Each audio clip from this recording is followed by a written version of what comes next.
The wild weather on Australia's eastern seaboard has turned deadly.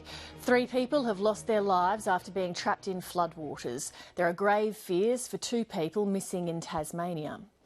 The Insurance Council of Australia has declared a catastrophe. By mid-afternoon today, more than 11,000 claims had been lodged in Queensland and New South Wales, with estimated losses of $38 million. Scientists are warning that extreme flash flooding is set to become the new normal, as Tracy Bowden reports.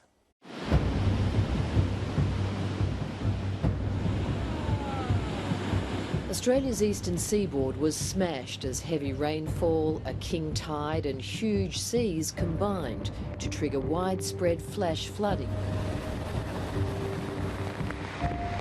The storm began in southern Queensland, then travelled down the coast, creating havoc all the way to Victoria, then Tasmania, and the wild weather has proved deadly. 2 people have lost their lives in New South Wales and 1 in the ACT. There are reports of persons being missing in Tasmania. My thoughts and our thoughts go to the families of those people who have been so calamitously affected by this terrible weather. At least 3 people have died after being caught in the storm. In New South Wales, a man's body was found in floodwaters in Sydney's southwest. Another man's body was found at Bowral in the Southern Highlands. When you make a decision to enter floodwaters, no matter how experienced you might be of that area, no matter how innocuous the waters are that you are seeing, the unassailable fact is that when you take that decision to enter floodwaters, you are in fact making a life and death decision. In the ACT, a man was trapped in his car as it was swept away near Canberra. During the course of trying to ascertain a safe method to extract that male, the vehicle has shifted and the male has disappeared from view along with the vehicle. A short time later, police, along with emergency services, located what we believe to be a body stuck in raging floodwaters on an island in the middle of a river. We're dealing with a unique experience, a one-off in our terms. We're in uncharted waters. A fair majority of the lower part of Latrobe has been inundated with floodwater. 2 people are missing, feared drowned in Tasmania. One of them a farmer in his 80s from the upper Derwent Valley. She saw him getting the sheep in and the water took him. Max Gough has been comforting the wife of the missing man, a long-time friend.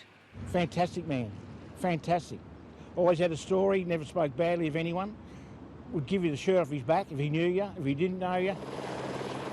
A man is also missing after being swept off rocks at the southern end of Sydney's Bondi Beach. Sydney's northern beaches were hit hard by the storm. We didn't expect this. We knew it could get bad, but we never thought it would be this bad. And I mean, last night was just unbelievable, the waves and the storm. Gary Silk and his family moved into their beachfront home 3 years ago. As their backyard disappeared into the sea on Sunday night, it was too dangerous to stay. Gradually the fence went, then metre by metre the garden went. I just went back in the house and told all the kids to pack everything they got, and so we did. The only thing that's left in there, he's all right, is the cat, because he's a bit old and he doesn't like moving. The water's got underneath the house, that should be okay if the columns are properly done. All our surfboards and all the other paraphernalia we've got were all sort of floated off. But structurally the house is okay, it's just that at the very end of the house it's slightly undermined and there's no garden anymore. It's now a 3-metre drop down to the beach.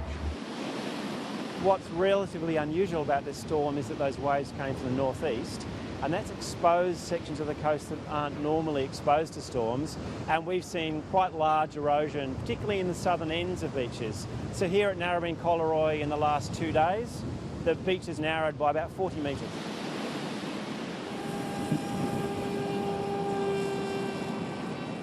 Erosion on this stretch of coastline has been monitored for 40 years.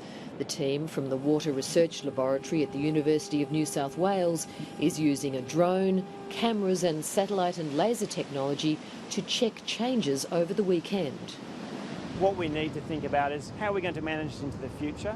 I think we're more cognizant now as a society. We don't build homes so close to the beach anymore. But we have a lot of infrastructure. It's not only private homes, it's telephone cables, it's power lines, it's gas lines, it's sewers, very exposed along the coastline. and we need to come up with solutions. The type of flooding that you're seeing from this big East Coast Low event is something you can expect to see much more of in a more localized, more regional type of setting, especially in the urban centres of the world. After analysing rainfall and temperature data across Australia's east coast, engineer Ashish Sharma and his team predict more frequent and dramatic flash flooding.